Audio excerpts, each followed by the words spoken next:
स्वाहा स्वधा नमोस्तुते। जय त्वं देवी चामुंडे जय भूतार्तिहारिणी जय सर्वगते देवी कालरात्रि नमोस्तुते कालरात्रि नमोस्तुते। यशोदा मैया लाला को बांध तो ली, भगवान ने कब बंधन में आए यशोदा मैया के, जब 2 अंगुल की दूरी अपूर्व हो ही रही थी, थक गई यशोदा मैया, तो उसी समय में उसके माथे पर पसीने के बूंद दिखाई दिए। दृष्ट्वा परिश्रमम कृष्ण कृपया शीत स्वबंधने। क्या करने लगी यशोदा मैया? परिश्रम के बूंद माथे पर, दृष्ट्वा परिश्रमम कृष्णा, परिश्रम के बूंद माथे पर दिखाई देने लगे। जब माथे पर पसीने के बूंद दिखाई दे तो उसी समय में भगवान कहे अब ज्यादा मैया को थकाना नहीं है भैया, मैया थक चुकी है, ये दिखाई दे रहा है उसके माथे के पसीने से, इसलिए यशोदा मैया को अब प्रेम के बंधन में बांधने के लिए भगवान ने वो लीला को बंद कर दिए। और लीला को बंद करने के बाद में यशोदा मैया ने बांधा लाला को, और बांधने के बाद में यशोदा मैया अपने घर के काम करने के लिए चली गई। भगवान ने क्या किया, उस उखल को खींचते खींचते खींचते खींचते लेकर के गए, और आंगन में था 2 वृक्ष जिसका नाम था यमला अर्जुन। यमला अर्जुन नाम के दोनों वृक्षों के मध्य में उस उखल को ले जाकर के अटका दिए, और जैसे ही उस उखल को अटकाए भैया, भगवान का चरण रज पड़ा, और चरण रज पड़ते ही वो दोनों वृक्ष टूट करके धराशायी हो गए। 2 दिव्य पुरुष प्रकट हो गए। 33 कोटि देवी देवता झरझर फूलों की वर्षा। बोलो श्री कृष्णचंद्र भगवान की जय। भगवान ने वहां पर उनका उद्धार कर दिए। ये यमला अर्जुन कौन थे? कुबेर के बेटा, धनपति कुबेर के पुत्र नल कुबर और मणिग्रीव। ये किसके श्राप के कारण से वृक्ष के तन को प्राप्त किए थे? देव ऋषि नारद जी महाराज के श्राप के कारण। देव ऋषि नारद जी, एक दिन की बात है, नारद जी महाराज भ्रमण कर रहे थे, घूम रहे थे, विचरण कर रहे थे। उसी समय में ये नल कुबर और मणिग्रीव को धनपति होने का अभिमान था, धनपति पुत्र होने का अभिमान था, जिसके कारण से सरोवर में अमर्यादित रूप से निवस्त्र होकर के अप्सराओं के साथ में स्नान कर रहे थे। जब स्नान करते हुए देव ऋषि नारद जी महाराज ने देखा तो नारद जी महाराज को देख करके इन लोगों को लज्जा भी नहीं आई, इन लोगों को लज्जा नहीं आई। तो नारद जी महाराज ने कहा, अरे तुम लोग निवस्त्र स्नान कर रहे हो, मैं संत हूं, मुझे देख करके भी तुम्हें लज्जा नहीं आई? अरे जड़ की भांति खड़े होकर के स्नान कर रहे हो, जाओ मैं श्राप देता हूं, जड़ योनि को प्राप्त कर लो। जब जड़ योनि को प्राप्त करने का श्राप प्राप्त हुआ तो कहने लगे नल कुबर और मणिग्रीव महाराज हमारा उद्धार कब होगा? तो कहने लगे चिंता मत करो, तुम्हारा उद्धार करने के लिए भगवान कन्हैया द्वापर युग में लीला करेंगे। नंद बाबा के आंगन में तुम यमला अर्जुन बन करके रहना, वहां पर भगवान का चरण रज पड़ेगा और तुम्हारा उद्धार हो जाएगा। तो नल कुबर और मणिग्रीव कहने लगे तब तो तुमने हमें श्राप नहीं दिया बल्कि हमें वरदान दिया है। क्यों? क्योंकि मैं कल भी बताया था, जिस तन में परमात्मा की भक्ति होती है वही तन श्रेष्ठ कहलाता है, चाहे वो कोई भी तन हो, चाहे जड़ तन ही क्यों ना हो। भगवान की भक्ति जिस तन में प्राप्त हो रही है वही तन श्रेष्ठ कहलाया है। अब जैसे ही उसका उद्धार कर दिए, भगवान का नाम दामोदर हो गया। दोनों के दोनों भगवान की स्तुति विनती करने लगे। त्वं महान प्रकृति सूक्ष्म रजः सत्त्वतमोमयी त्वमेव पुरुषोऽध्यक्ष सर्वक्षेत्र विकारविता सर्वक्षेत्र विकारविता। नमः परम कल्याण नमः परम मंगला वासुदेवाय शांताय यदूनां पतये नमः यदूनां पतये नमः। कहने लगे, हे परब्रह्म परमात्मा, हे भगवान, तुम ही सबके कल्याण करने वाले हो। नमः परम कल्याण, आप सबके कल्याण करने वाले स्वरूप हो परमात्मा। आपने आकर के हमारा कल्याण ही कर दिया। इस प्रकार से स्तुति विनती किए और दोनों के दोनों अपने निजलोक को चले गए। भगवान की गौचारण की लीला किए हैं भगवान ने। एक दिन की बात है, यशोदा मैया की गोद में बैठ करके भगवान कहने लगे, हे यशोदा मैया, मैं कल से गैया चराने के लिए जाऊंगा। भगवान ने कहा यशोदा मैया से, मैं कल से गैया चराने के लिए जाऊंगा। लेकिन यशोदा मैया इतना सुनते ही कहने लगी, लाला, हमारे घर में ग्वालों की कमी है क्या जो तुम गैया चराने के लिए जाओगे? तब भगवान कन्हैया का कहा थे, मैया मैं तो लेखन कहानी सुनाता हूँ। कहे का कहानी लाला? कहे सुन तो पहली। कहे अच्छा हाँ ले सुनाता। एक जन राजा रहा है मैया, हुकारू देव मैया, ओकर नाम रहा है श्री रामचंद्र। वो बहुत यज्ञ करिस, बहुत पूजा करिस, बहुत गौ माता के दान करिस मैया। तब वो राजा कहा है, हे गौ माता, मैं अतेक अतेक तोर दान करे हाँ, फिर मैं तोरे को कनिक सेवा नहीं करे पाए हाँ मैया। कहा अच्छा। तो वो राजा कहा है मैया, कैसे कहा है कि अगले जन्म धारण कर हो तो मैं तोर सेवा कर हूँ गौ माता, ऐसे की कहा है मैया। अतकल बताए बाद में चुप हो गई। यशोदा मैया पूछते, लाला तब फिर का वो जन्म धारण करीस बेटा? भगवान के थे आगे कथल नहीं जाना हो। कैसे बता दी अपने राम अपने कृष्ण आगे कथल नहीं जाना हो। लेकिन जब वो राजा होकर के कह सकते थे कि मैं गौ माता की सेवा करूंगा, तो हम तो यदुवंशी हैं माँ, हमारा तो धर्म है, हमारा तो कर्तव्य कर्म है गौ माता की सेवा करना। अब सोच करके देखो, जिस भारत की धरती पर भगवान खुले पैर हो करके गौचारण की लीला किए, ब्रजधाम की जो लीला है भगवान की 11 वर्षों की लीला है। 11 वर्षों तक के भगवान ने अपने शरीर पर कोई वस्त्र धारण नहीं किया। अपने शरीर पर एक लंगोटी लगाते थे, एक ऊपर से एक दुपट्टा डाल देते थे, एक धोती और दुपट्टा लगा करके भगवान सिले हुए वस्त्र नहीं पहने हैं भैया। ब्रज की लीला में भगवान सिले हुए वस्त्र नहीं पहने, धोती पहन लिए, धोती पहनने के बाद में एक दुपट्टा डाल लिए, कमर में बंसी को लगा लिए और कमर में बंसी लगा करके हయ్యో हయ్యో करते गौचारण की लीला को कर रहे हैं। खुले पैर नंगे पैर होकर के भगवान गौचारण की लीला को कर रहे हैं। जब खुले पैर होकर के लीला कर रहे हैं भगवान, इसीलिए तो कहा गया है ना, ब्रज रज नहीं बल्कि साक्षात ब्रह्म का रज है, भगवान का रज है, जहां पर हर स्थान पर भगवान की चरण की धूली पड़ी हुई है। आज भी हम लोग जाते हैं ब्रज में, हम पिछली यात्रा में गए हुए थे। एक बात बताओ, जितने लोग अभी आए हो पिछली यात्रा से, एक बात बताओ, आपको क्या महसूस हुआ? क्या वहां पर बिहारी जी का वास था? बिहारी जी है, बिहारी जी रहेंगे, ये वास आपको आभास हुआ कि नहीं हुआ? अरे नित्य ही भगवान ने कहा है कि मैं ब्रज को छोड़ करके कहीं आने जाने वाला एक पद भी आने जाने वाला नहीं हूं मैं ब्रज को छोड़ करके। इसलिए ब्रज रज नहीं बल्कि साक्षात भगवान का चरण की धूली है। 11 वर्षों की लीला किए हैं, कभी भी सिले हुए वस्त्र धारण नहीं किए और पैर में पदत्राण धारण नहीं किए भगवान।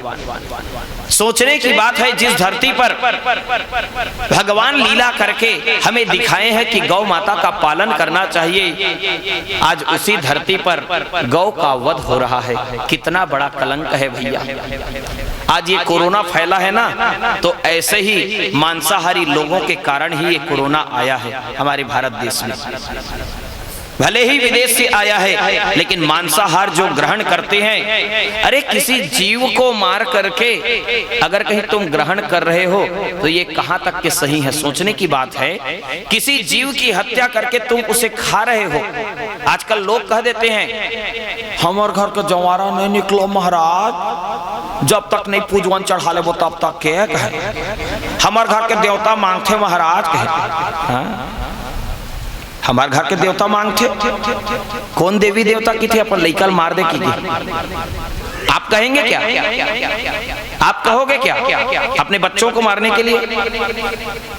सीधी सीधी बात है। अरे वो तो जगत की माता है, वो तो जगत के पिता है। कोई माँ बाप तो ये नहीं चाहेगा मेरे बच्चे के ऊपर में संकट आए, मेरे बच्चे को कोई मारे, मेरे बच्चे को कोई पीटे, ये तो कोई नहीं कहेगा। इसलिए भैया अहिंसा के मार्ग में चल करके भगवान को प्राप्त करना, हिंसा के मार्ग में भगवान मिलने वाले, अहिंसा के मार्गी बनना, अहिंसा के पथ पर आगे बढ़ना। भारत, क्योंकि सत्संग जो होता है वो लखाने का होता है, सत्संग जो होता है लखाने का होता है, बताने का होता है। मानना नहीं मानना आपका धर्म है, मानना नहीं मानना आपका धर्म है, लेकिन सत्संग की छांव में बैठे हो तो कुछ तो अपने जीवन में उतारो, क्योंकि सत्संग जो होता है वो उतारने के लिए ही होता है जीवन में। ये सुन करके हम अपने जीवन में उस सत्संग की वाणी को हम धारण करें। ये कोई थोपेक नो है, थोपेक नो है, मुनगा नहीं फरा थे। एक जन सियानहीन लोग इसने पूछत रहा है, का बतावे वो हमार घर के मुनगा सब उपाय कर डरे फिर नहीं फरत हमार घर के मुनगा हाथ। सियानहीन लोग इसने पूछत रहा है, कहीं उपाय हो बताते दाई ऐसे। सियानहीन की थे मुनगा नहीं फरा थे, हाँ दाई हमार घर के मुनगा बड़ दिन हो गए वो नहीं फरा थे। वो सियानहीन की थे, एक काम करबे बेटी, ओ में ना बिहनिया संझा पसैयल रिकोबे और बिनिया छीना ले के थोबे। हाँ दाई ते कहा था इसने उपाय करूँ ऐसे ही के 1 साल तक के करी सो उपाय ला, फिर 1 साल के बाद में वो सियानहीन मिल गए होला, तो वो सियानहीन पूछते, ए बेटी ते मुनगा नहीं फरा की पूछे रे हास, तो मैं बताए रहे हूँ उपाय, तो इसने उपाय करे इसका बेटी। हाँ दाई ते बताए रहे तो इसने उपाय करे, हाँ रोज के पसैयल रिकोवत रहे, हाँ और का के थे लेक के बिनिया छेना थोपत रहे, हाँ तो सियानहीन पूछते, फरत बेटी मुनगा जान दे झोरफा झोरफाक है।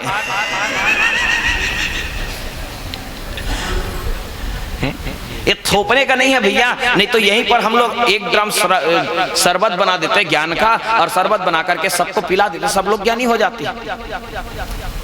थोपने का नहीं है, बल्कि लखाने का है, बताने का है, समझाने का है। अरे पहले जिस धरती पर, भारत की धरती पर दूध दही के धार बहे, दूध दही धार बहे, एक मतलब ऐसे मत समझो सही में कोनो नदिया में दूध दही धार बोहात रही सोई का। दूध दही धार बहे मतलब है पर्याप्त मात्रा में दूध दही मिलता था, लेकिन आज के मनखेल को पता चल जाही ना, अमुक नदिया में दूध दही धार बोहात के सांझ के जाते सबोल खड़ोर के रेंग दियो। दूध दही के धार बहने का अर्थ है पर्याप्त मात्रा में। पहले इस भारत की धरती पर दूध दही के धार बहे, लेकिन आज मुझे बताने की आवश्यकता नहीं है आज किस चीज की धार बह रही है। 5-5 किलोमीटर में मिल दे, कोनो हाइब्रिड वाले, कोनो देसी वाले।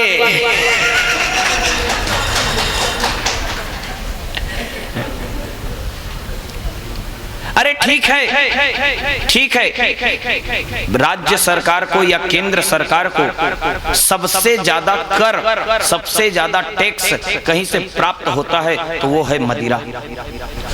सर्वाधिक टैक्स की प्राप्ति होती है वो मदिरा से। अरे तो जिसको मुनाफा हो रहा है, जिसको प्रॉफिट हो रहा है, वो तो 2 नहीं 4 दुकान बढ़ा देगा, 2 नहीं 4 दुकान बढ़ा देगा। लेकिन हमारा विवेक कहाँ मर गया भैया? अरे जब हम खरीदने ही नहीं जाएंगे तो उसको टैक्स मिलेगा कहाँ से? जब खरीदेंगे ही नहीं तो उसका दुकान चलेगा कहाँ से? जब उसका दुकान चलेगा ही नहीं तो उसको खुला कौन रखेगा? उसका दुकान जब चलेगा ही ना तो उसको खोल करके कौन रखेगा? तो अगर कहीं हमें इस मदिरा की आग को अगर कहीं बुझाना है, शांत करना है, तो सबसे पहले हमें आगे आने की आवश्यकता है, हमें आगे बढ़ने की आवश्यकता है। आज बिहार जैसे राज्य में बैन लगा दिया गया है। आज बिहार जैसे राज्य में हमारी सरकार है तो घोषणा करे बाद में घलो आज तक के बैठे बेचा तो नहीं। जबकि हम तो प्रसन्न हुए थे जब सरकार आई शासन में, तो हम तो बड़े प्रसन्न हुए थे, कम से कम अब ये मदिरा की आग का सामना तो नहीं करना पड़ेगा, क्योंकि इसका जो विनाश का फल है ये किसके भुगतना पड़ता है? अरे तुम्हारा धन भी जाता है, तुम्हारा परिवार भी छीन जाता है, तुम्हारा शरीर भी छीन जाता है। अरे जब सब कुछ को ये छीन रहा है ये मदिरा, तो तुम इसे अपने जीवन से ही निकाल करके फेंक दो ना। सब कुछ तो छीन रहा है ये तुम्हारा। इसलिए भैया ये सत्संग जो है वो लखाने का है, बताने का है, समझाने का है। भगवान ने गौचारण की लीला किए। गौचारण की लीला करने के पश्चात में भगवान की अनंत लीला गाई गई है। भगवान श्री कृष्ण और राधा रानी के मिलन का एक दो प्रसंग ही अन्य पुराणों में वर्णन किया गया है। भगवान और राधा कृष्ण के मिलन को कहा गया है, अरे भैया गो भी दिवत इति गोपी, गोपियों का प्रेम जो है, राधा रानी का जो प्रेम है वह कैसा प्रेम है? भुने हुए बीज की भांति। न मैया वेसित धिया कामः कामाय कल्पते, भर्जिता क्वथिता धाना प्रायो बीजाय नेस्यते, प्रायो बीजाय नेस्यते। जैसे भुने हुए बीज में कभी अंकुरण होने वाला, जैसे भुने हुए बीज में कभी अंकुरण नहीं हो सकता, ऐसे ही गोपियों का प्रेम है जहां पर कामना नहीं, कामना का बीज कभी अंकुरण होने वाला नहीं है। इसीलिए गोपियों के प्रेम को, राधा रानी के प्रेम को कहा गया है अनंत आनंद और अनंत साधन के एकत्व होने का नाम ही श्री राधा रानी है। एक कवि ने भाव दिया है, अनुराग के सरोवर में खिला हुआ कमल का फूल ब्रजधाम है, पंखुड़िया ब्रजवासी है, उसमें पराग जो है उसी का नाम गोपियां है। भगवान श्री कृष्ण ही केसर है और जो केसर में सुगंध है उसी का नाम राधा। अनुराग के सरोवर ना कीचड़ का कमल नहीं, बल्कि अनुराग के सरोवर में खिला हुआ कमल का फूल है ब्रजधाम। मन के द्वारा अपने इंद्रियों को वश में करके जो कृष्ण प्रेम रस का पान करे उसी का नाम गोपी है। और गोपी और राधा रानी का प्रेम तो अलौकिक कहा गया है भैया, अलौकिक प्रेम कहा गया है। कैसा प्रेम है गोपियों का प्रेम, राधा रानी का प्रेम कैसा है? मीन तड़प जो जल बिना मन तजी अंग भुजंग, ऐसे तड़पत हरि बिना दूसर कछुना उमंगा, दूसर कछुना उमंगा। एक भरोसो एक बल एक आस विश्वास, एक राम घन श्याम हिता चाहतक तुलसी दास, चाहतक तुलसी दास। राधा रानी का जो प्रेम है केवल भगवान को ध्यान करती है। राधा ध्यावत श्याम को, ध्यावत राधा श्याम, सोई आराध्य राधिका, दो कर एक ही नाम, दो कर एक ही नाम। राधा रानी एक दिन की बात है, मंदिर में श्याम की पूजा करने के लिए गई। जब मंदिर में श्याम की पूजा करने के लिए गई तो राधा रानी भाव समाधिस्थ हो गई और भाव समाधि में डूब करके अपने आप को भूल गए और गोपियों से पूछने लगे, श्याम श्याम रटते रटते, क्या कहने लगी? श्याम श्याम रट रही है और श्याम श्याम रटते रटते राधा रानी कहती है, श्याम श्याम रटते रटते राधा श्याम भये, राधा पूछत सखियन से राधा कहाँ गई, राधा कहाँ गई। राधा रानी गोपियों से पूछने लगी, भाव समाधिस्थ हो गई और पूछने लगी, अरे गोपी हो राधा रानी कहाँ चल दी? तो गोपी मन कहते कहीं तो राधा कहे। तो राधा रानी कहती है, मैं राधा नहीं, मैं तो श्याम हूँ। जब दोनों की जोड़ी देखे ना, लाली मेरे लाल की जित देखूं तित लाल, लाले देखन मैं गई, मैं भी हो गई लाल, मैं भी हो गई लाल। अरे जब नंद बाबा, यशोदा मैया, ब्रिजभानु बाबा, कीर्ति मैया जब एक जगह एकत्रित हो जाए ना तो सब के सब भगवान से विनती बिनोते थे भैया। सब के सब कहते थे, चपलायु मम राधिका घन समान घन श्याम, दोनों की जोड़ी बने, हो विधाता बाम, हो विधाता बाम। मनाते थे भगवान को क्योंकि चपलायु बिजली की चपलता की तरह सुंदर राधा रानी है, तो घनश्याम कैसे हैं? वो बादल की तरह है, गगन की तरह है, घन की तरह है मेरे श्याम, और दोनों की जोड़ी बना देना, क्योंकि बादल से बिजली कभी अलग नहीं है और बिजली से कभी बादल अलग नहीं है, दोनों एक ही हैं, दोनों एक ही हैं। ऐसे ही राधा से कृष्ण कभी अलग नहीं है और कृष्ण से राधा कभी अलग। राधा कृष्ण मिलन का एक प्रसंग मैं आपको वर्णन करके बताऊं, क्योंकि भागवत महापुराण में राधा कृष्ण के मिलन का प्रसंग कोई वर्णन नहीं किया गया। सुखदेव जी महाराज ने वर्णन क्यों नहीं किया? क्योंकि इसका कारण था भैया, क्योंकि राधा रानी के गुरु थे कौन? सुखदेव जी भगवान के गुरु थे राधा रानी। राधा रानी सुखदेव जी भगवान के गुरु थे, और राधा रानी के नाम को अगर कहीं उच्चारण करते थे सुखदेव जी भगवान तो 6 महीने की समाधि हो जाए। तो 6 महीने की समाधि अगर कहीं हो जाती तो राजा परीक्षित को तो 7 दिन में मुक्ति दिलाना था, इसलिए राधा रानी का नाम नहीं लिए। तो सुखदेव जी महाराज कहते हैं जब राधा रानी का नाम उच्चारण नहीं कर रहा हूं तो किसी भी गोपियों का नाम मैं उच्चारण नहीं करूंगा। किसी भी गोपियों का नाम उच्चारण नहीं किए। एक प्रधान गोपी कहते थे राधा रानी को जब संबोधित करना होता था तो एक प्रधान गोपी और बहुत सारे गोपी, मतलब ब्रज की जितनी गोपियां हैं सबको संबोधित करते थे। अपने आनंद के लिए एक मैं प्रसंग पर भाव देना चाहूंगा। राधा रानी की उम्र है 8 साल और भगवान कन्हैया की उम्र है 5 वर्ष। एक दिन की बात है, खीरका में राधा संग चित चोर, खीरका में राधा संग चित चोर, दोहनी हाथ लियो राधा जो, दोहनी हाथ लियो राधा जो, दोहन लगे विभोर खिरक में राधा संग चित चोर, खिरक में राधा संग चित चोर। एक दिन की बात है, राधा रानी खैरखा में पहुंची दूध दुहने के लिए। जब दूध दुहने के लिए राधा रानी पहुंची दोहनी लेकर के, तो उसी समय में भगवान कन्हैया आ गए खैरखा में। और भगवान कन्हैया आए, जब भगवान कन्हैया आए ना तो राधा रानी को दूध दुहते हुए देख करके भगवान कन्हैया कहने लगे, ए राधे ते काबर दूध दुहत होवे, मैं काम हत पहाटिया मन के हरे ते काबर दूध दुहत हस। ये काम पहाटिया मन के ते काबर दूध ल दुहत होबे। तो राधा रानी से भगवान ने संवाद किया और भगवान संवाद करके कहने लगे, एक काम करत हूं मैं दूध ल दूह देता हूं कर।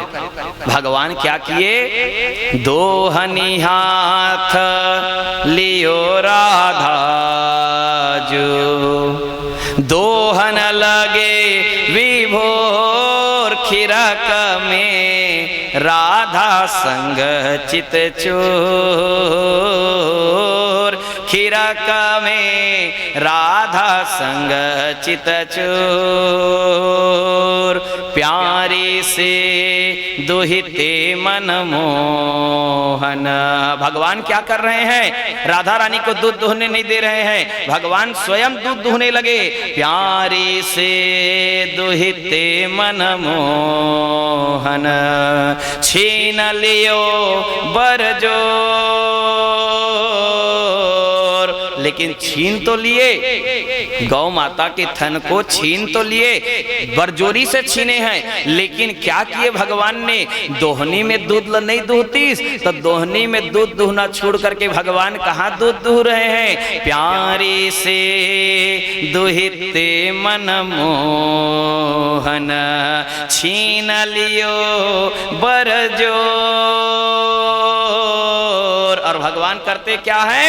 चंद्र चकोरी कै मुखन पर। कहाँ दूध दूह रहे भगवान? दोहनी में नहीं तो चंद्र चकोरी कै मुखन पर। गोथन दियो नीचोर खिरक में राधा संग चित चोर। खिरक में राधा संग चित चोर। भगवान दोहनी में दूध नहीं दुही भैया, बल्कि राधा रानी के मुंह में गोथन को निचोड़ दिए। तब कोनो आदमी कहूँ जानत रही मोर मुंह में दूध ल दुही की के, तब वो मूल आ करके रखे रही, मूल खोल करके रखे रही, लेकिन वो जानत नहीं, वो सोचत दोहनी में दूहत की के। लेकिन भगवान जब दूध को दुहे ना तो राधा रानी के मुंह बंद थे भैया। जब मुंह बंद था तो यहाँ पर जब दूध का प्रवाह आया ना तो इधर उधर दूध की बूंदे जो है वो छिटक गई। जब दूध की बूंदे छिटकी तो राधा रानी के कपोल में एक दूध की बूंद लग करके ऐसा प्रतीत हो रहा है, शोभित दूध के नन्ही बूंदन। इतनी सुंदर लग रही, इतनी सुंदर लग रही है राधा रानी के मुख पर वो छोटी सी दूध की बूंद जो है। चंद शोभित दूध के नन्ही बूंदन पोछत आंचल छोर। शोभित दूध के नन्ही बूंदन पोछत आंचल छोर। बन गौचारन जावत हो जो। कहाँ चलने लगे भगवान? ऐसी लीला कर दिए, परिहास कर दिए, विनोद कर दिए और भगवान चलने लगे। बन गौचारण जावत हो जो निरंजन माखन चोर। खिरक में राधा संग चित चोर। खिरक में राधा संग चित चोर। भगवान वहां से परिहास किए, विनोद किए और विनोद करके वहां से भाग करके सीधे गौ चराने के लिए चले गए। और जैसे ही भगवान को जाते हुए देखे राधा रानी अचेत होकर के गिर पड़ी वहीं पर। जब राधा रानी अचेत होकर के गिर पड़ी भैया तो उसी समय में राधा रानी को देखे सब लोग, अरे देखो देखो राधा रानी को क्या हो गया, राधा रानी को क्या हो गया, राधा रानी को क्या हो गया। तो एक गोपी की नजर पड़ गए राधा रानी के चरण के पास में। तो राधा रानी के चरण के पास में था एक बीला, एक बांबी। सर्प की जो बिल होता है ऐसे ही एक बांबी था। तो वो गोपी ने अपना तर्क लगा लिया और तर्क लगा करके कहती है कि जरूर इसमें से सांप निकला होगा और सांप निकल करके राधा रानी को दंश कर दिया होगा, इसीलिए राधा रानी अचेत होकर के गिर पड़ी। अरे उसके तर्क की क्या सीमा थी भैया, वो पूरे नगर में ढिढोरा हो गया। राधा रानी को सांप काट लिया, राधा रानी को सांप काट लिया, राधा रानी को सांप काट लिया, राधा रानी को सांप काट लिया। वो पूरे नगर में हल्ला उड़ गया भैया। राधा रानी को सर्प का दंश हो गया करके बृजभानु बाबा रो रहे हैं, कीर्ति मैया रो रही है। भवन में ले जा करके रखे। कीर्ति मैया के पास में जा करके एक गोपी के थे, ए मैया रे मैया रे मैया रे कहे। जब सब झल रोवत देखिस ना तो गोपी तीर में चल दी। सब जाग पिछने कहा थे मैया मैया मैया कहे। कहा हो गे रे गोपी, मैं फुकैया बुला के लाना हो। कहा कहे फुकैया बुला के लाना हो। का कहे कीर्ति मैया के थे, कौन हा भाई फुकैया बेटी? यशोदा का बेटा बैगा है। वही छह बैगा, कोई दूसरा नहीं। यशोदा का बेटा बैगा है। कीर्ति मैया के थे, जा बेटी बुलाक लाल ले, मोर बेटी है बनेत हो जाए, मोर राधा रानी बनेत हो जाए। वो पल्ला भागिस वो गोपी रिश्तन भैया उत्ता धुरा भागत भागत सीधा ब्रज में गिस और ब्रज में जा करके यशोदा मैया के दरवाजा में जा खड़े होके मैया रे मैया रे मैया रे मैया रे कहे। उत्ता धुरा वो निकली से यशोदा मैया। यशोदा मैया उत्ता धुरा ओढ़ा ले निकलीस ना। यशोदा मैया पूछते का हो गई रे गोपी, का बराते उत्ता धुरा पुलावा था, का बात हो गई इसी? अरे मैया मैया कन्हैया नहीं है का घर में? कन्हैया नहीं है। काबर का हो गए? तुम्हें कन्हैया पूछा था। नहीं, राधा रानी सांप काट ले। तो राधा रानी सांप काट ले कन्हैया कैसे कर ही कहे? फूके बर जा ही कहे। यशोदा मैया मने मन में किथे 5 साल के लड़का कबले फुकैया बन गए है कहे। यशोदा मैया के थे अभी तो कन्हैया नहीं है रे गोपी, कन्हैया आई ना तो मैं भेज दूँ ओला, वो लहुटा दी। और जहाँ वो गोपी लहुटती हो कन्हैया आगे, मैया रे मोल माखन दे मिश्री दे। यशोदा मैया के हाँ मैया एक बात बता लाला, क्या तुम सांप काटने का मंत्र जानते हो? यशोदा मैया पूछा थी का लाला ते सांप काटे का मंत्र जानता बेटा? तो यशोदा मैया भगवान कन्हैया काके थे हाँ हम तो अबर दिन के जाना था देख रहे मैया, जब हम लोग जंगल में जाते थे ना गौ चराने के लिए, तो वहां पर एक साधु महात्मा मिले थे। अब का करे रही से एक बात के पुष्टि करे के लिए अपने एक रूप में साधु बन के मिल गए तुम्हें। जब का गोप ग्वाल है तेन मल्ला पुष्ट करे बार काबर बिना प्रमाण के कोई नहीं मानने वाला ना, तेकर सिद्धि प्रमाणित करे बार अपने एक रूप में साधु बन के गोप ग्वाल बन के सामने में प्रकट हो गए रही से। तो वही बात लो बतावा थे, हमन गे रहे हैं जंगल में गाय चराए बार, तो वहाँ एक जन साधु महाराज मिले रही से। तो वो साधु महाराज की से तुम बेटा यहाँ जंगल में आता हो, तो जंगल में सब बहुत सांप बिच्छू रही थे, तो मैं तुम्हारा सांप काटे का मंत्र बतावा था बेटा, इसे कि मोर बताए मैया इसे। भगवान कन्हैया उससे काबर पूछा था उसमें यहाँ कहीं नहीं, एक जन गोपी आई रही से बरसाने से, और वो कहा थी राधा रानी सांप काट लेगी। क्या राधा रानी सांप काट लिया? हाँ हाँ राधा रानी सांप काट। तो फिर मैं जाऊं का कहे, जहां जाऊं का की पूछिस ना, यशोदा मैया जोर से हंस दिस और हंसीस। तेकर बाद में भगवान कन्हैया के थे देख रे मैया तोला कहूं नहीं जावन देना रहीस ना, ता तोल बताना घलो नहीं रही से काबर जौन आदमी है सांप काटे के मंत्र जानते ना, वो बिन बुलाए जाते और अगर कहीं नहीं जाही ना तो ओकर सबो मंत्र खत्म हो जाते एक ठंग। अब तो लड़का थोड़ बहुत गुण धर्म सीख गए है तो वो सबो खत्म हो जाही, सबो खत्म हो जाही। भगवान कन्हैया के थे तो नहीं जावन देना रही तो बताना भी नहीं रही से। यशोदा मैया के थे नहीं लाला जा बेटा जा, वो तो सब चाहते थे ना दोनों की जोड़ी बने, तो इसलिए यशोदा मैया का आदेश हुआ। जैसे आदेश हो इसने वाह पल्ला भागी सीधा भगवान कन्हैया और जा करके राधा रानी भवन के सामने में रुकी। सो भगवान के थे का के थे भगवान खैर खा काबर गे राधा का खैर खा काबर गे राधा, रास्ता में हो गए सब बाधा। रहते वहाँ डोमी करिया ओह चाबे बर खर तरिया, संशोधन कर कीर्ति मैया मैं आगे हवा फुकैया। ए भीड़ लगे है दुआरी और कहा थे श्याम मुरारी, का कहा थे घुद दो हवा आवन दो थोड़ कुन बोल जावन दो प्रभु गड़बड़ मंत्र बोलत है। 5 साल के लेकर काय मंत्र जानी हो है? प्रभु गड़बड़ मंत्र बोलत है, ए बंसी धरे डोलत है, ए बंसी देह में लगावे, ए दुनिया के जादू देखावे। राधा थोकुन हड़बड़ा थे, ए गिरे अचराल उठाथे, कीर्ति मैया कोरा में पाथे, दोनों आँखी ले आंसू बोहाथे। तय हाथ ले निकल जाए रही ते बेटी ऊहू कहे ये करिया सांप के सेती, यशोदा के बेटा है बैगा और फुकहा करी से फायदा। ये राधा रानी मुचमुचावे और निरंजन नयन घुमावे। राधा श्याम के दर्शन श्याम राधा के 33 कोटि देवी जर्जर फूलों की वर्षा। बोलो श्री कृष्ण भगवान की जय। राधा कृष्ण मिलन का प्रसंग है, भागवत महापुराण से नहीं अन्य पुराणों में वर्णन किया गया है। ये कुछ अपने आनंद के लिए एक प्रसंग पर मैं भाव दिया। भगवान की अनंत लीला गाई गई है भैया। एक दिवस की बात है, यशोदा मैया से भगवान कन्हैया कहने लगे ए मैया कल हम लोग ना कालीदाह के तट पर जाएंगे गौ चराने के लिए। यशोदा मैया से कह रहे तो यशोदा मैया काकी थे ए लाला ओ कालीदाह तट में झन जाबे बेटा। काबर मैया कहे वहाँ बावारी थे बेटा, बाबा कहे लइका मतलब डरवाते नहीं दाई दादा मन उड़ार जान जाबे रे उड़ार बावारी थे इसे। एक बात बताओ आज तक के कोनो बावल देखे हो?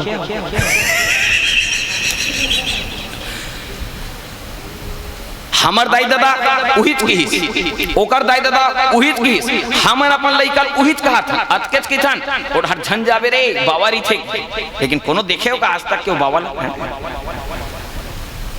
यशोदा यशोदा यशोदा मैया घलो वो इसने डरवावा थे ते झंझाबे बेटा उड़हर बावारी थे कालीदाह तट में झंझाबे बेटा। कालीदाह के तट में कालिया नाग का निवास था, जिसके कारण से जल जो है वो प्रदूषित था, जहरीला हो चुका था, विषैला हो चुका था। तो उसे मुक्त करने के लिए, क्योंकि वहां पर जाकर के अगर के गाय बछड़े अगर कहीं जल का पान करते थे, जल पीते थे ना, तो वो जल पीते ही अचेत हो जाते थे। इसलिए क्या किए, भगवान निर्मल करना चाहते हैं यमुना के जल को। निर्मल करने के लिए पहुंच गए भैया। भगवान कहने लगे यशोदा मैया से, ए मैया तुम कहती हो कि यमुना के जल में पानी में बावा रहता है, तो मैया मैं तो वाराह अवतार धारण करके रसातल से धरती के उद्धार करके लाने हो, तब तो मोल कोनो मेरे बावा दिखाई नहीं दिस, तो यमुना में कहाँ बावा आगे। अरे सागर मंथन के समय में कछुआ बन करके प्रकट रहे हो पानी की भीतरी में, तब तो मोल पानी की भीतरी में कोनो मेरे बावा दिखाई नहीं दिस, तो यमुना में कहाँ बावा आगे। अच्छा ओला छोड़ दे, मेरे राजा सत्यव्रत ला ज्ञान देवर मछली बने रहे हो, सिंह युक्त मछली, तब तो मोला कोनो बावा दिखाई नहीं दिस, तो यमुना में कहाँ बावा आगे। आज बने सुरता देवास मैया मैं पक्का उन्हें जाऊं। भगवान गेंद खेलने के बहाने गए, और जैसे ही गेंद खेलने के बहाने वहां पर पहुंचे भगवान, तो भगवान क्या देखते हैं, भगवान ने क्या देखा, जैसे ही गेंद खेलने के बहाने तो मौके की तलाश में थे भगवान। कब समय मिले तो कब मैं इस गेंद को उछाल करके मारूं, और भगवान को मौका मिल ही गया। भगवान ने गेंद खेलने के बहाने उस गेंद को उठा करके कालीदाह के तट पर यमुना मैया के श्री चरणों में समर्पित कर दिया। और जैसे ही यमुना मैया के श्री चरणों में समर्पित किए, वो कालीदाह में जाकर के गेंद डूब गया। और डूबे ना तो वो गेंद था किसका, तनसुखा का। तनसुखा कहने लगे मोर तन लझन सुखवा कन्हैया काबर में घर में जाहु मोल गारी दी, गेंद कहाँ है के पूछी, तेकर से ते तोल कहा था मैं हाँ मोला गेंद चाहिए। भगवान कन्हैया किथे लेन भैया दूसरा गेंद ले लेबे, नहीं मुझे वही गेंद चाहिए। काबर हमार पापा हमला गिफ्ट करे से, हमको वही गेंद चाहिए। भगवान कन्हैया कहने लगे अरे तो वही गेंद में क्या बानी लगे है, दूसरा गेंद दे दूं, नहीं हमको वही गेंद। भगवान ही प्रेरणा दे रहे हैं तनसुखा को, जिद करने की प्रेरणा भगवान की ही प्रेरणा है, भगवान प्रेरित कर रहे हैं। और वो जब जिद कर रहे हैं ना, तो भगवान कन्हैया की फिर मैं कैसे कालीदाह तट पे कूद जाऊं का जी, वहां बाबारी थे कि मैया हाँ तो मैं वहीं जाके कूद जाऊं का, कहे कूद बेत कूद, लेकिन मोला वही गेंद चाहिए। भगवान आओ देखिए ना ताओ, सीधे कदम की डाल पर चढ़े और कालीदाह के तट पर कूद, और जैसे ही तट पर कूदे भैया, गेंद तो एक बहाना था भगवान का, वो तो जल को मुक्त करना चाहते थे, विषैला जो जल था उसको पवित्र करना चाहते थे। इसीलिए कालीदाह में टूटे कूद करके गेंद को तो फेंक दिए, गेंद को बाहर निकाल दिए। और गेंद को बाहर निकालने के बाद में भगवान कन्हैया सीधे कहां पहुंच गए, जहां पर वो कालिया नाग का निवास था, जहां पर वो कालिया नाग सोया हुआ था। नाग पत्नियां जाग रही थी, पहरेदारी कर रही थी। नाग पत्नियों ने भगवान को देखा और भगवान को देख करके कहने लगे अरे कितना सुंदर लाला है रे, अरे तुझे देख करके हमारे अंदर का जहर दूर हो रहा है, हमारे अंदर का विष दूर हो रहा है, तू कितना सुंदर देदीप्यमान दिख रहा है, तू कौन है लाला। भगवान ने कहा, भगवान ने अपने विराट स्वरूप का परिचय नहीं दिए, बल्कि भगवान ने तो कहा मैं तो नंद यशोदा का लाल हूँ। तो कहने लगी वो नाग पत्नियां कहती है ए लाला लौट जा बेटा, ये जो सोया है ना ये काल है बेटा। अपने स्वामी नाग को, कालिया नाग को कहने लगे कि ये सोया है, ये काल है। भगवान ने कहा कि अगर कहीं तेरा पति काल है तो मैं कालों के काल महाकाल जगा अपने पति को, मैं आज युद्ध करने के लिए आया हूं। जैसे ही फुंकार मारते हुए वो कालिया नाग जागृत हुआ भैया, भगवान और कालिया नाग के मध्य में घमासान युद्ध प्रारंभ हो गया। और जैसे ही घमासान युद्ध प्रारंभ हुआ, भगवान अष्ट प्रकृति को वहां पर प्रकट करते थे। कभी पतले हो जाए भगवान, जब पतले हो गए वो, जब पतले हो गए तो ये कालिया नाग ने क्या किया, अपने पूंछ पर पूरे लपेट लिए। भगवान को बंधन में बांधने के लिए अपने पूंछ में लपेट लिए ताकि भगवान हिल डुल ना सके। लेकिन भगवान तो अलौकिक लीला करने वाले हैं, जैसे ही पतले थे भगवान तो बांध दिया। तो भगवान बंधने के बाद में भगवान ने क्या किया, अपने शरीर को मोटा करना शुरू किए। और जैसे ही मोटा करना शुरू किए ना, तो उसी समय में कालिया नाग की जितनी भी हड्डियां हैं वो चूर चूर यहाँ पर ये मत सोचना महाराज येला नहीं जाना है का सांप के हड्डी नहीं होते लाई से येला मत सोचू ना, क्योंकि कथा के माध्यम से हमें अपने जीवन को देखना है। यहाँ पर केवल कालिया नाग की हड्डी का अर्थ है मानव जीवन का अभिमान, मानव जीवन का अभिमान। कालिया नाग के जीवन का अभिमान टूट करके चूर चूर हो गया, और जैसे ही अभिमान टूट करके चूर चूर हुआ तो भगवान क्या किए, वहां पर कालिया नाग के फन पर बैठे और फन पर बैठ करके भगवान नृत्य करने लगे। और फन पर नृत्य करते हुए भगवान क्या कर रहे हैं, नृत्य भी कर रहे हैं और कालिया नाग के मान का मर्दन भी कर रहे हैं। वही परमात्मा फन पर नाचहि श्री बनवारे, फन पर नाचहि श्री गिरधारे, फन पर नाचहि श्री बनवारे। क्षमा क्षमा क्षमा क्षमा क्षमा का पायलिया, ठमा ठमा ठमा ठमा ठमा का सावलिया, क्षमा क्षमा क्षमा क्षमा क्षमा का पायलिया, ठमा ठमा ठमा ठमा ठमा का सावलिया। नाग भया तुर भारी, फन पर नाचहि श्री बनवारी, फन पर नाचहि श्री गिरधारी। भगवान कालिया नाग के फन पर नृत्य कर रहे हैं, और नृत्य जब कर रहे थे भगवान उसके फन को अपने पैरों से कुचल रहे थे। जब पैरों से फन को कुचल रहे थे तो रक्त निकलने लगा, रक्त रंजित हो गया है भगवान का पैर। ऐसा प्रतीत हो रहा है कि भगवान के चरण में किसी ने महावर लेप कर दिया हो, मोहर लगा दिया हो, ऐसा प्रतीत हो रहा है। दमा दमा दमा दमा देवन धावत, mama mama mama mama Mohan आवत, दमा दमा दमा दमा देवन धावत, mama mama mama mama Mohan आवत। बोलत जय जयकारी, फन पर नाचहि श्री बनवारी, फन पर नाचहि श्री गिरधारी। जब भगवान नृत्य करने लगे तो चराचर जगत डोलने लगा। डमा डमा डमा डमा डोल चराचर, यमा यमा यमा यमुना निरमल कर, डमा डमा डमा डमा डोल चराचर, यमा यमा यमा यमुना निरमल कर, निरंजन भव भयहारी, फन पर नाचहि श्री बनवारी,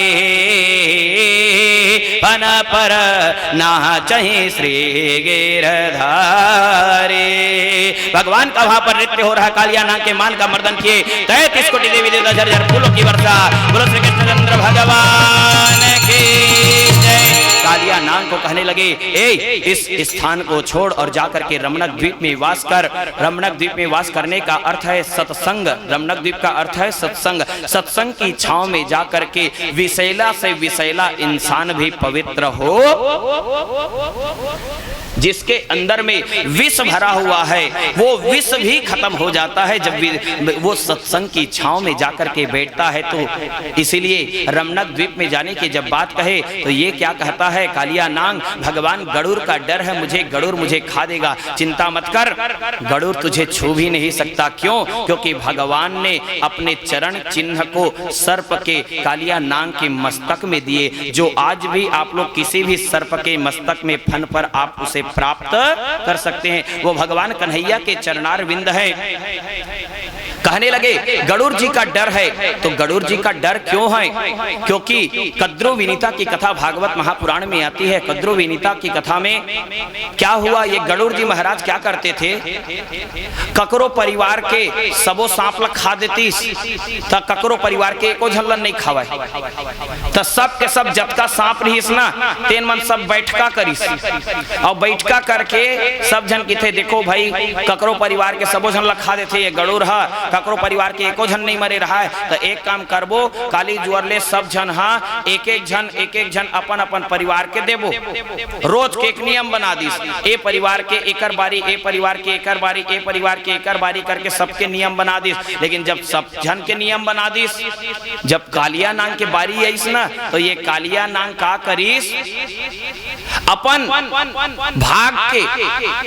भाग के अपन परिवार के देवर छोड़ दीस, और अपन परिवार और अपन भाग के देवर छोड़ करके और दूसर के परिवार रहीस ना, दूसर के परिवार रही तेल अपने खा दीस, और अपने खा करके वहां भाग करके जाके कालीदाह के तट पर यमुना के जल में छिप गए। तो क्या यमुना के जल में छिपने मात्र से, यमुना के जल में छिपने मात्र से क्या वहां पर गरुड़ का प्रभाव नहीं होगा? गरुड़ नहीं जा सकता कालीदाह के तट पर? हाँ भैया, नहीं जा सकता, गरुड़ नहीं जा सकता। कारण क्या है? क्योंकि गरुड़ को श्राप हुआ था। किसका श्राप? सौभरी ऋषि का श्राप। सौभरी ऋषि ने श्राप दिया था।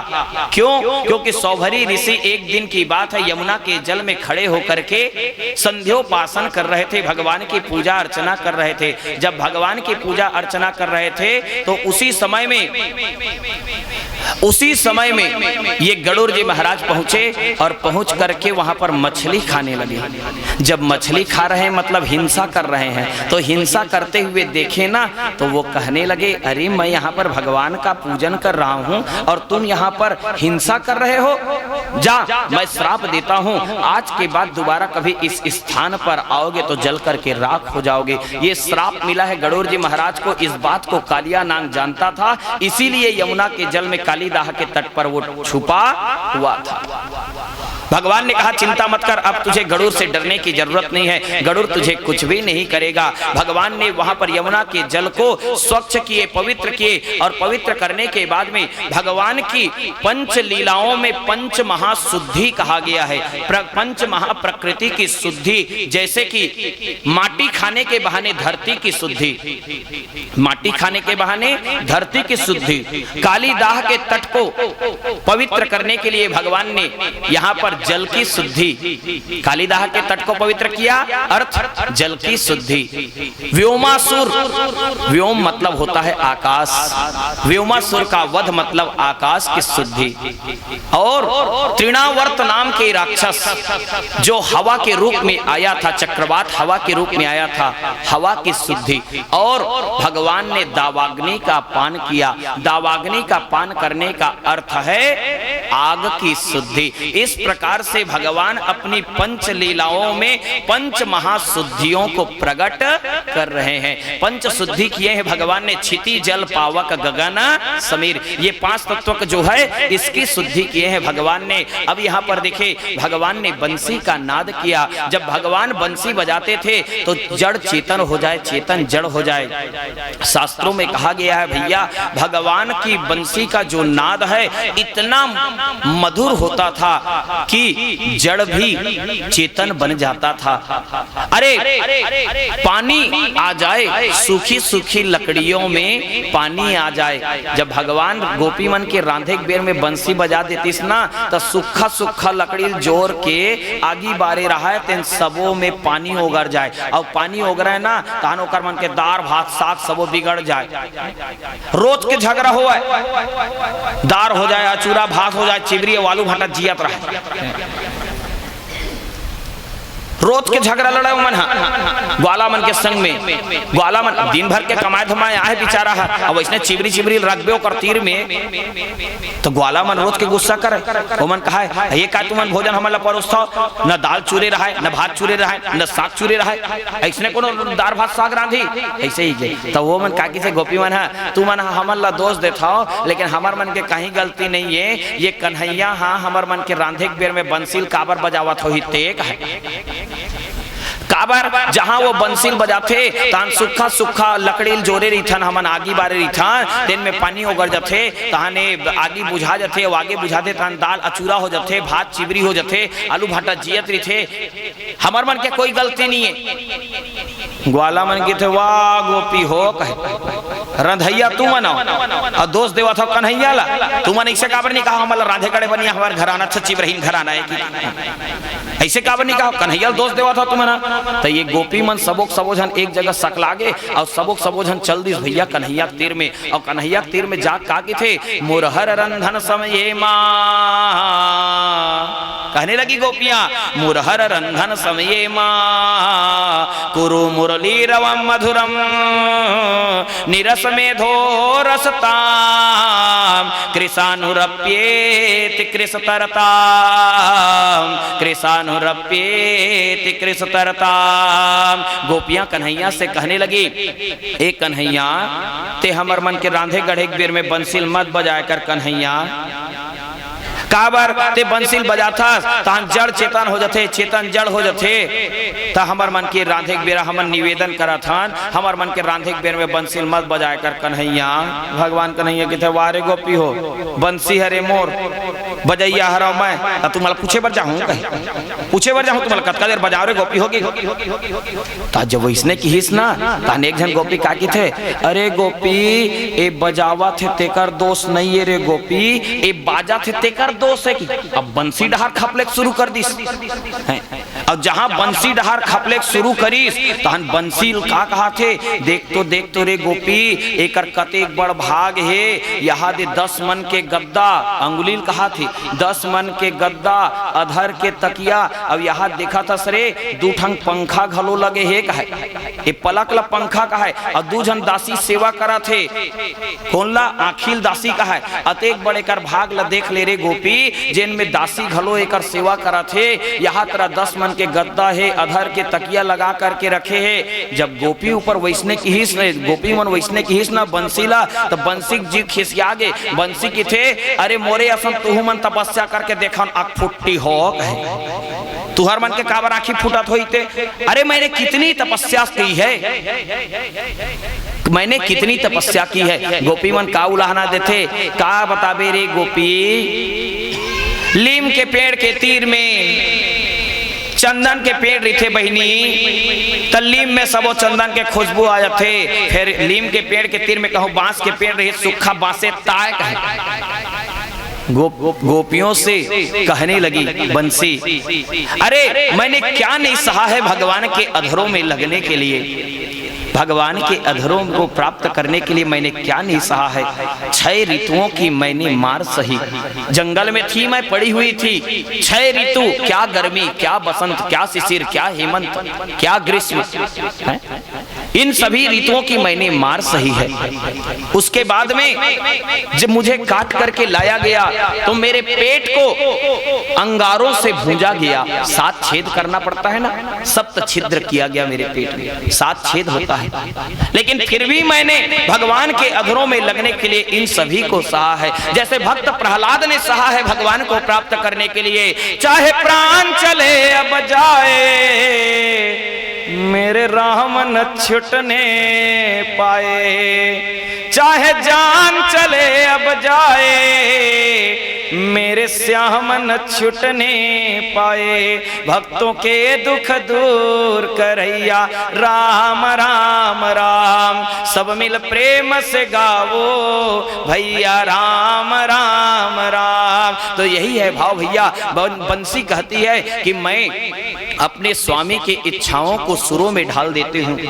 मैं अपने स्वामी की इच्छाओं को सुरों में ढाल देती हूँ। जैसा स्वामी बजाते हैं वैसे ही मैं बोलती हूँ। मैं अपनी मर्जी से कुछ नहीं बोलती। जो मेरे स्वामी मुझ पर आदेश करते हैं, जो देखे वो आप मना जैसे बंसी बजाइए बंसी बजाई वैसे तो बाजी ना, ऐसे तो नहीं बंसी बजाइए मन डोले कहा बंसी अपने अपन तन डोले की रही जैसन बजावा तैसने बाजी कहती है बंसी। और मैं अकेले में मौन व्रत करती हूँ। जब बजाते हैं तभी बजती हूँ, जब अकेले रहती हूँ तो मौन व्रत करती हूँ। और कहती है बंसी कि मेरे अंदर में निष्कपट की भावना है। मेरे अंदर में तुम लोग जैसे मेरे लिए कपट रखे हो, मैं कभी किसी के लिए कपट नहीं रखती। आप लोग देखे होंगे बंसी जो है वो पोली होती है, बंसी जो होती है खाली होती है। कहती है मैं अपने पेट के अंदर में कपट रख करके नहीं रखती। और बंसी के नाद में साधक की साधना पद्धति का उल्लेख कहा गया है। बंसी के अंदर में सबके लिए समता का भाव है। बंसी के अंदर में सबके लिए समता का भाव है भैया। वो ये नहीं कहती कि तुम चोर हो तो मेरी आवाज को मत सुनो, और तुम जितने संत हो ज्ञानी हो तो तुम लोग केवल मेरी आवाज को सुनो, ये नहीं कहते। बल्कि बंसी कहती है सबके लिए मैं बज रही हूँ। और कहा गया है स्वामी की इच्छाओं को मैं सुरों के रूप में ढाल देती हूँ। जो स्वामी बजाते हैं वही मैं बजती हूँ। और कहा गया है भैया कि बंसी का नाद, अगर कहीं कोई साधारण सा बंसी वादक अगर कहीं बंसी बजाए तो वह हमारे तन मन को पवित्र कर देता है। हमारे तन मन को उस प्रेम में भर देता है। एक साधारण बंसी वादक बंसी का नाद करता है तो हमारे मन को वह मोहित कर देता है। तो वो तो 3 लोक 14 भुवन के मालिक थे जिन्होंने बंसी का नाद किया। देखिए भाव,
मुरली बजाए सुघर वो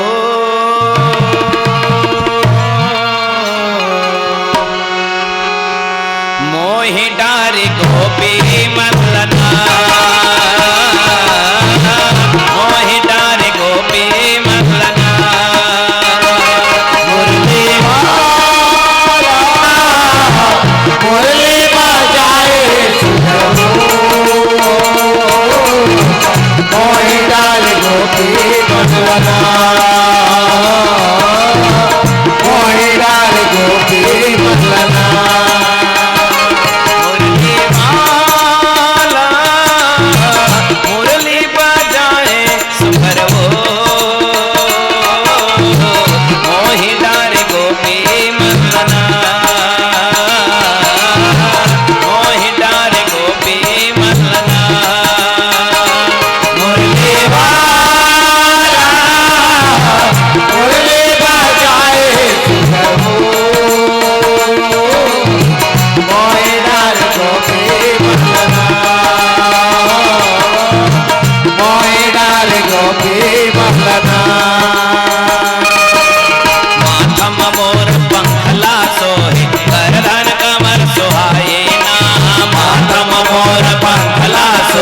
गर्दन कमर सुहाएना, माथम मोर पंखला सोहे गर्दन कमर सुहाएना, माथम मोर पंखला सोहे गर्दन कमर सुहाएना।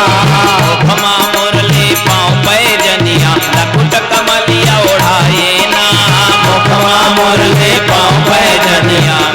कमलिया ओढ़ाए ना मुखमा मुरली पाँव में जनिया लकुट कमलिया ओढ़ाए ना मुखमा मुरली पाँव में जनिया लकुट कमलिया ओढ़ाए ना बाल बाल संग धेनु चरावे बाल बाल संग धेनु चरावे यशोदा दुलारा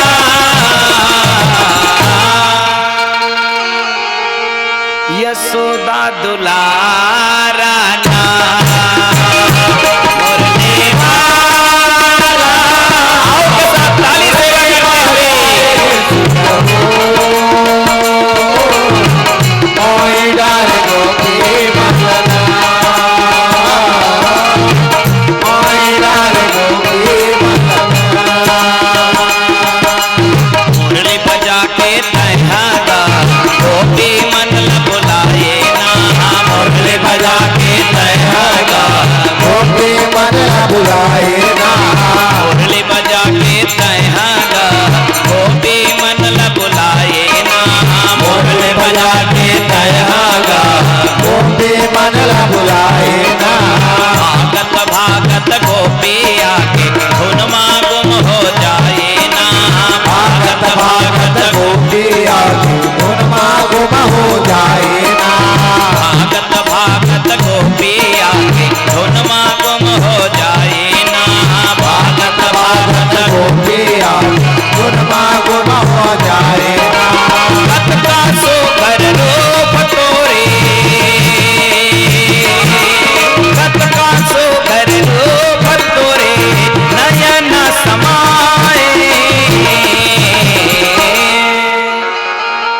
मोर नयन समाए मुरली वाला मुरली बजाए आओ के साथ ताली सेवा करते हुए ओए डाल गोपी मदना ओए डाल गोपी मदना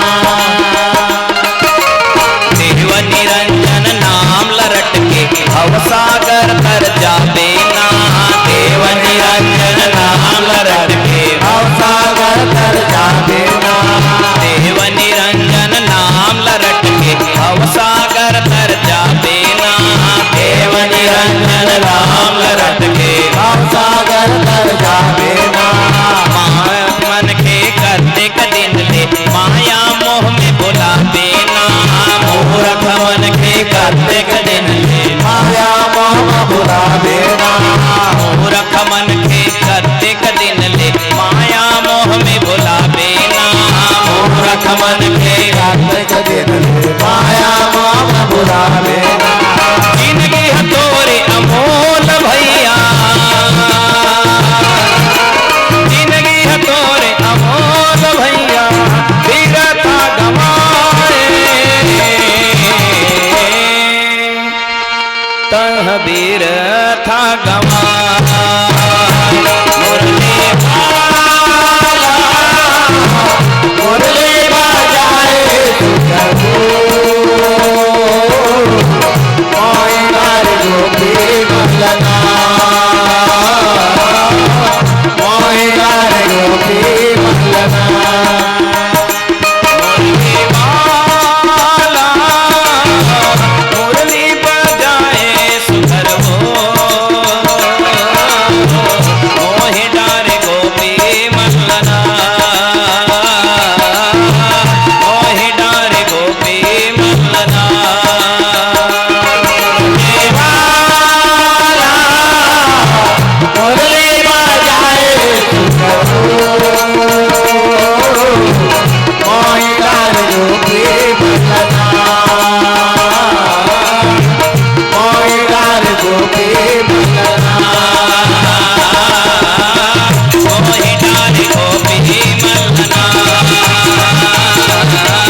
बंसी का नाद अनंत गाई गई है भैया। बंसी का नाद साधक की साधना पद्धति का उल्लेख कहा गया है। बंसी के नाद में जड़ चेतन हो जाए, चेतन जड़ हो जाए।